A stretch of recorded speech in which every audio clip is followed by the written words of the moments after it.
नमस्कार दोस्तों, welcome back to your own channel Wealth Saga. आज से 5 दिन पहले जब यूएस प्रेसिडेंशियल इलेक्शन में काफ़ी ज़्यादा कमोशन चल रहा था, तब मैंने आपको बताया था कि जो बिडेन साहब के बनने के चांसेस काफ़ी ज़्यादा हैं और उसका स्टॉक मार्केट में क्या इंपैक्ट पड़ेगा वो भी मैंने प्राइमरली डिस्कस किया था। उसको आज मैं आपके सामने डिटेल में बताने वाला हूँ कि किन स्टॉक्स को, किन इंडस्ट्रीज़ को बेनिफिट मिलेगा। बहुत ही इंपॉर्टेंट वीडियो है। चैनल को सब्सक्राइब नहीं किया, सब्सक्राइब करें, बेल आइकन को प्रेस करें ताकि आपको रेगुलर अपडेट मिलते रहें। इस इंपॉर्टेंट वीडियो को अच्छे से देखो, क्योंकि इस इंपॉर्टेंट वीडियो में आपको इंपॉर्टेंट सेक्टर और इंडस्ट्री का पता चलेगा जिसके ऊपर डायरेक्ट और इनडायरेक्ट इंपैक्ट पड़ेगा, जो कि हमारे बिडेन साहब की आने वाली पॉलिसीज़ होंगी उसको लेकर के। So without wasting any further time, let's begin.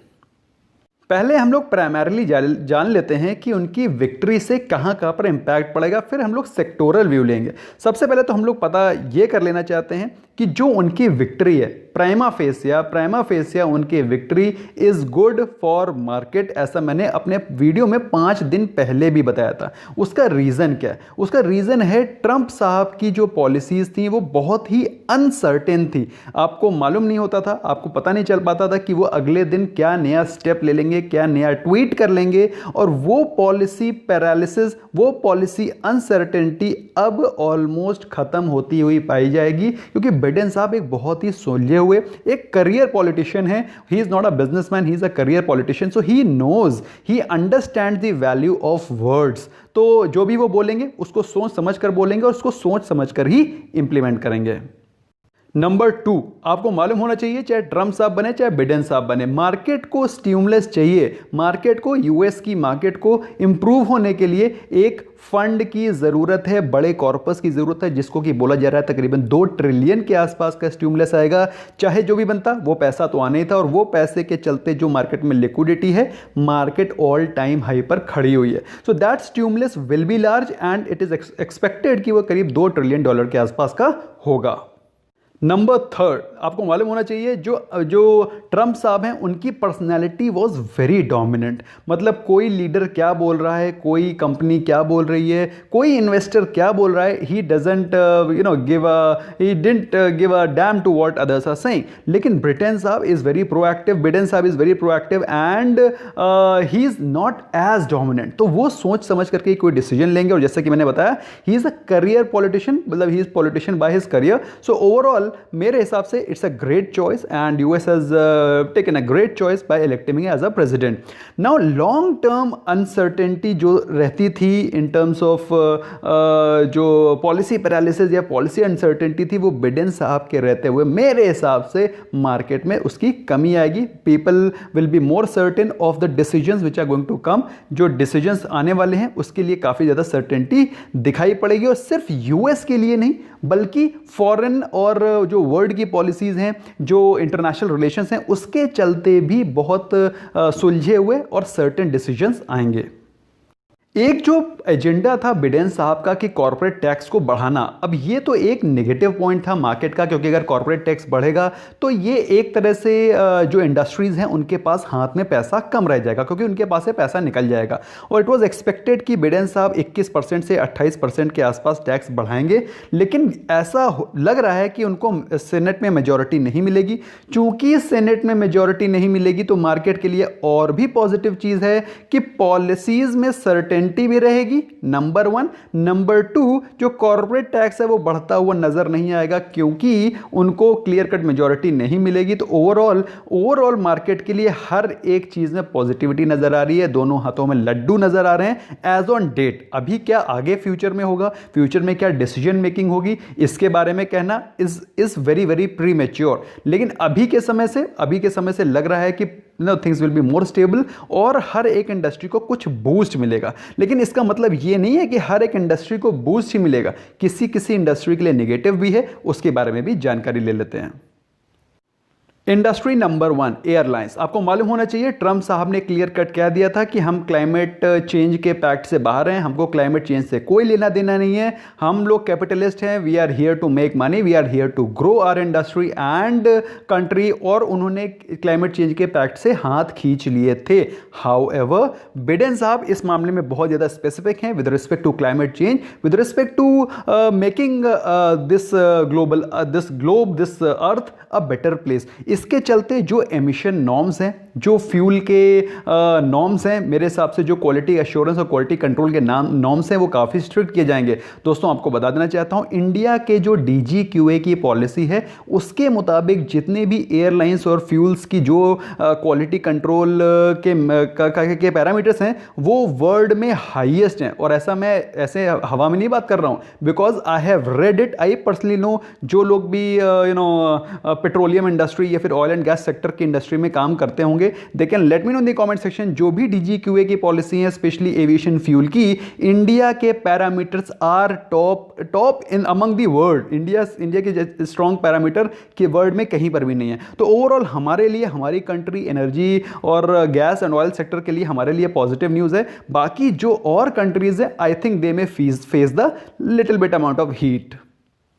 जहां पर प्रॉब्लम आती हुई दिखाई पड़ सकती है वो है ऑटो सेक्टर। अब आपको मालूम होना चाहिए, ट्रंप साहब ने अपने हाथ खींच लिए थे, क्लाइमेट चेंज से उनका कोई लेना देना था, लेकिन बिडेन साहब का क्लियर कट डायरेक्शन है कि क्लाइमेट चेंज को लेकर के वो काफ़ी प्रोएक्टिव हैं। इसके चलते जो भी इलेक्ट्रिकल कार मेकिंग कंपनीज हैं उनको काफ़ी अच्छा बेनिफिट मिलने की उम्मीदें हैं। और ऐसा माना जा रहा है कि बिडेन साहब के रहते रहते इलेक्ट्रिकल कंपनीज में एक बहुत अच्छा बूम आएगा। तो जो कंपनीज, जो भी ऑटो मेकर्स इलेक्ट्रिक कार से रिलेटेड प्रोडक्ट बनाते हैं, मेरे हिसाब से I think they will be great beneficiary. और जो फॉसिल फ्यूल, जो गैसोलीन और डीजल के मैन्युफैक्चरर्स हैं, उनको थोड़ी सी हीट महसूस होगी। ओवरऑल आपको क्या करना है क्या नहीं उस पर मैं डिसीजन नहीं दूंगा, but overall this will be those electrical manufacturers, electrical car manufacturer और other two wheeler space manufacturers are going to be straight away benefited.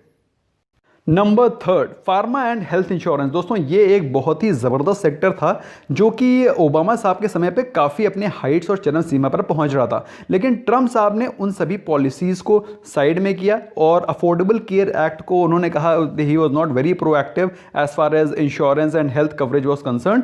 लेकिन दोस्तों बिडेन साहब, आपको मालूम होना चाहिए, जब ओबामा साहब प्रेसिडेंट थे तब बिडेन साहब वॉज दी वाइस प्रेसिडेंट, और उस समय से उनके दिमाग में एजेंडा चल रहा है कि public health insurance, public health की services should be more and more proactive. और आपको मालूम होना चाहिए उनके समय जो मेडिकेयर था उसको ओबामा केयर नाम से भी दिया गया था, उसके बारे में भी ज़्यादा ड्वेल नहीं करूँगा। ओवरऑल हमारी कंट्री की फार्मास्यूटिकल कंपनीज के लिए भी बिडेन साहब का आना एक पॉजिटिव न्यूज़ है।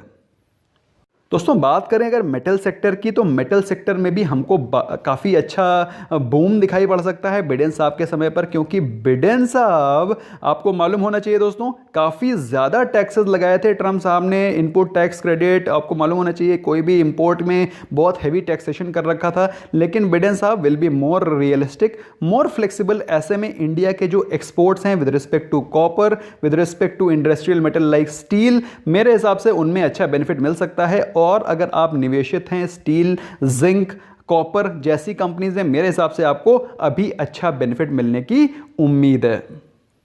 एनर्जी में दोस्तों मैंने आपको बताया ये एक डबल एजेड सोर्ड है। पहली चीज़ तो इंडिया के quality control norms are one of the highest, one of the best in the world, तो इंडिया में इतनी ज़्यादा हीट फील नहीं होगी। लेकिन ओवरऑल जो उनका एजेंडा रहेगा वो anti fossil fuel and more of renewable energy रहेगा। तो इस सेक्टर में आपको वॉलेटिलिटी दिख सकती है, इसीलिए मैं आपको बार बार रिकमेंड करता हूँ ऑयल एंड गैस सेक्टर से थोड़ा सा दूरी बना के रखने में फ़ायदा है। अगर उसमें आप इन्वेस्ट या फिर ट्रेड कर रहे हैं तो as a swing trade use करें, अपना टाइम इन्वेस्ट करें, प्रॉफिट बुक करें और पैसे लेकर के बाहर हों।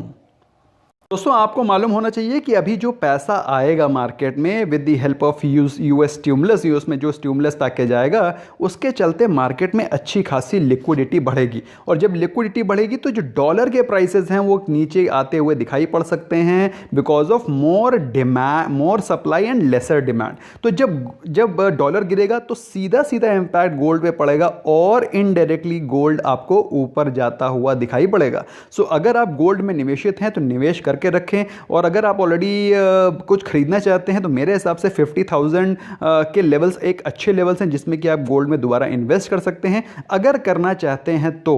Otherwise you can be on the side lines and watch it's price going high. दोस्तों एक और सेक्टर है जिसमें कि मुझे लगता है एक बहुत बड़ा बेनिफिट मिल सकता है, वो है आईटी सेक्टर। क्योंकि आपको मालूम होना चाहिए जो ट्रंप साहब के समय पे कितने सारे H1B वीज़ा रूल, कितने सारे लोगों के इमिग्रेशन को लेकर के कितने सारे लॉज बने हैं, कितना सारा इनफ्लेक्सिबिलिटी रही थी उनके समय पर, जिसके चलते इंडियन आईटी सेक्टर बहुत ज़्यादा वॉलेटाइल और काफ़ी ज़्यादा सफ़र भी करा था। और मुझे ऐसा लगता है ट्रंप साहब के जाने के बाद बिडेन साहब की जो पॉलिसीज़ हैं वो थोड़ा सा लिबरल होंगी, और इमिग्रेशन पॉलिसीज़ के चलते, लिबरल इमिग्रेशन पॉलिसीज़ के चलते IT sector will be the direct beneficiary. और इसके चलते मुझे लगता है आईटी सेक्टर में तेज़ी भी रह सकती है, और आईटी सेक्टर में तेज़ी रहे ना रहे, आईटी सेक्टर का ग्रोथ डेफिनेटली होने की उम्मीद है।